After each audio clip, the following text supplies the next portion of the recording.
Politisi PDIP sebut tak pantas Prabowo berucap tak ingin diganggu, Gerindra, arahnya oknum. Ucapan Prabowo Subianto yang meminta agar pihak yang tidak ikut dalam kabinet jangan mengganggu menuai kontroversi. Pernyataan Presiden RI 2024 terpilih itu dinilai dapat membahayakan demokrasi di Indonesia. Satu di antara sekian politikus yang menyorot pernyataan Prabowo adalah Adian Napitulu. Mengutip tribunnews.com, politisi PDIP itu menganggap ucapan Prabowo cukup berbahaya. Ia beranggapan, ada sedikit makna intimidasi dari ucapan pensiunan Jenderal TNI tersebut. Adian menegaskan bahwa pernyataan mengganggu itu tidak pantas dilontarkan dan punya potensi mengintimidasi. Enggak pantas, enggak tepat. Menakut-nakuti dan menurut saya punya potensi mengintimidasi orang loh, terangnya. Mengutip tribunmedan.com, Adian mengatakan, menggunakan kata mengganggu itu sangat subjektif karena tidak ada alat ukurnya. Ia lantas menyebut, berbahaya ketika berbicara mengenai hubungan antara anak bangsa dengan alat ukur yang subjektif.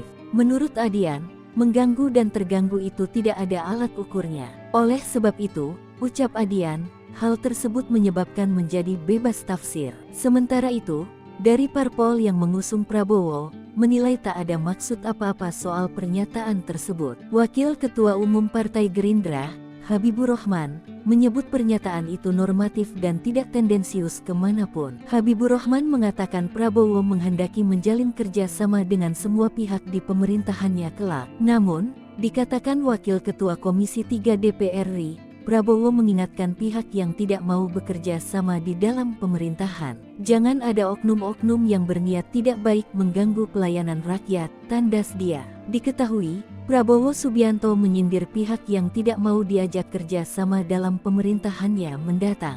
Ex-Danjen Kopassus itu pun meminta pihak itu tidak mengganggu saat dirinya sudah dilantik. Hal itu disampaikan Prabowo saat memberikan sambutan dalam acara Bimtek dan Rakornas Pilkada PAN di Hotel JS Luansa, Jakarta Selatan, Kamis tanggal 9 Mei tahun 2024 malam. Mulanya, Prabowo berbicara dirinya ingin bekerja sama dengan berbagai latar belakang untuk menghadapi tantangan bangsa ke depan.